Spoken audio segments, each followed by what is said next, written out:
Hi all, ಎಲ್ಲರಿಗೂ ನಮಸ್ಕಾರ. Welcome to my YouTube channel.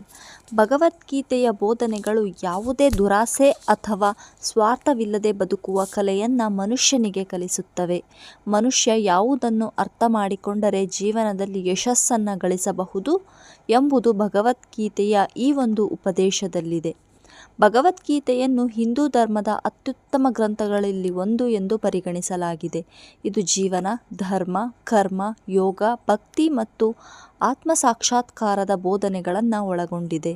ಜೀವನದ ವಿವಿಧ ಅಂಶಗಳನ್ನು ವಿವರಿಸಲು ಸಹಾಯವನ್ನು ಮಾಡುತ್ತದೆ. ಭಗವದ್ಗೀತೆಯಲ್ಲಿ ಹೇಳಿರುವ ಬೋಧನೆಗಳನ್ನು ಅನುಸರಿಸುವ ವ್ಯಕ್ತಿಯು ತನ್ನ ಜೀವನವನ್ನು ಉನ್ನತ ಉದ್ದೇಶ ಮತ್ತು ಮಾರ್ಗದರ್ಶನದೊಂದಿಗೆ ಬದುಕಲು ಕಲಿಯುತ್ತಾನೆ.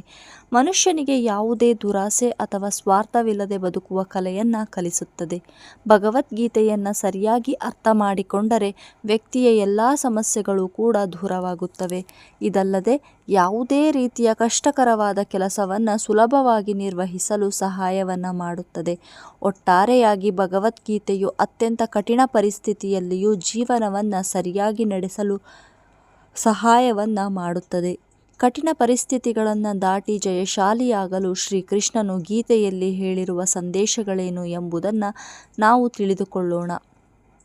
ಅದರಲ್ಲಿ ಮೊದಲನೆಯದಾಗಿ ಒಟ್ಟಿಗೆ ಕೆಲಸವನ್ನು ಮಾಡುವುದು. ಭಗವದ್ಗೀತೆಯ ಪ್ರಕಾರ ಯಾವುದೇ ಕಾರ್ಯದಲ್ಲಿ ಸಂಪೂರ್ಣವಾಗಿ ಯಶಸ್ಸನ್ನು ಸಾಧಿಸಲು ಒಟ್ಟಿಗೆ ಕೆಲಸವನ್ನು ಮಾಡುವುದು ಬಹಳ ಮುಖ್ಯ. ಅಂದರೆ ಒಗ್ಗಟ್ಟಿನಲ್ಲಿ ಬಲವಿದೆ ಎಂಬ ಮಾತನ್ನು ಗೀತೆಯು ಹೇಳುತ್ತದೆ. ಮಹಾಭಾರತದಲ್ಲಿ ಕೌರವರು ಪಾಂಡವರಿಗಿಂತ ದೊಡ್ಡ ಸೈನ್ಯವನ್ನು ಹೊಂದಿದ್ದರು.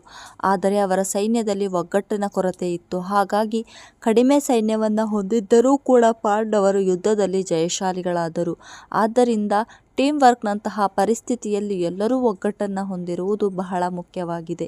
ಇನ್ನು ಎರಡನೆಯದಾಗಿ ಜವಾಬ್ದಾರಿಯನ್ನು ಸರಿಯಾಗಿ ಅರ್ಥ ಮಾಡಿಕೊಳ್ಳಿ. ಭಗವದ್ಗೀತೆಯ ಪ್ರಕಾರ ಯಾವುದೇ ಕೆಲಸವಿರಬಹುದು, ಅದರಲ್ಲಿ ಯಶಸ್ಸನ್ನು ಗಳಿಸಲು ಯಾರಾದರೂ ಒಬ್ಬರು ಜವಾಬ್ದಾರಿಗಳನ್ನು ತೆಗೆದುಕೊಳ್ಳಬೇಕು. ಆ ಜವಾಬ್ದಾರಿಗೆ ಧಕ್ಕೆ ಬರದಂತೆ ಕೆಲಸವನ್ನು ನಿರ್ವಹಿಸಬೇಕು.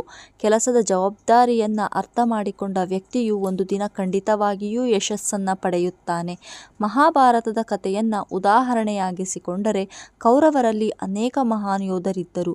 ಆದರೆ ಯಾರು ಯಾವ ಕೆಲಸವನ್ನು ನಿರ್ವಹಿಸಬೇಕು ಎಂಬುದರ ಬಗ್ಗೆ ಅವರಲ್ಲಿ ಸಂಶಯವಿತ್ತು. ನಾಯಕನ ಜವಾಬ್ದಾರಿಗಳೇನು ಎಂಬುದು ಸ್ಪಷ್ಟವಾಗಿರಲಿಲ್ಲ.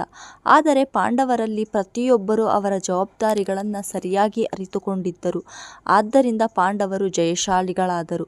ಇನ್ನು ಮೂರನೆಯದಾಗಿ ಗುರಿ ಇಟ್ಟುಕೊಂಡು ಕೆಲಸವನ್ನು ಮಾಡುವುದು.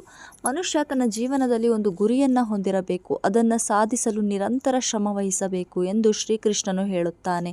ವ್ಯಕ್ತಿಯ ಮನಸ್ಸು ಗುರಿಯತ್ತ ಕೇಂದ್ರೀಕೃತವಾಗಿದ್ದರೆ ಮುಂದೊಂದು ದಿನ ಯಶಸ್ಸು ಅವನಿಗೆ ಖಂಡಿತವಾಗಿಯೂ ಒಲಿಯುತ್ತದೆ.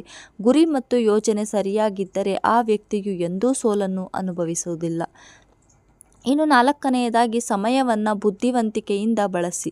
ಸಮಯವು ತುಂಬ ಶಕ್ತಿಯುತವಾಗಿದೆ. ಸಮಯವನ್ನು ಗೌರವಿಸುವ ವ್ಯಕ್ತಿಯು ತಾನು ಬಯಸಿದ ಕೆಲಸಗಳಲ್ಲಿ ಯಶಸ್ಸನ್ನು ಪಡೆಯುತ್ತಾನೆ.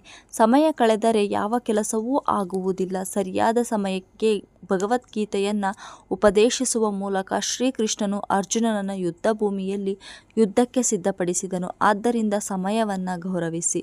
ಇನ್ನು ಐದನೆಯದಾಗಿ ಒಳ್ಳೆಯ ಉದ್ದೇಶವನ್ನು ಇಟ್ಟುಕೊಳ್ಳುವುದು. ಯಾರ ಆಲೋಚನೆಗಳು ಮತ್ತು ಉದ್ದೇಶಗಳು ಒಳ್ಳೆಯದಾಗಿದೆಯೋ ದೇವರು ಸ್ವತಃ ಯಾವುದಾದರೂ ಒಂದು ರೂಪದಲ್ಲಿ ಅವನ ಸಹಾಯಕ್ಕೆ ಬರುತ್ತಾನೆ ಎಂದು ಗೀತೆಯು ಹೇಳುತ್ತದೆ.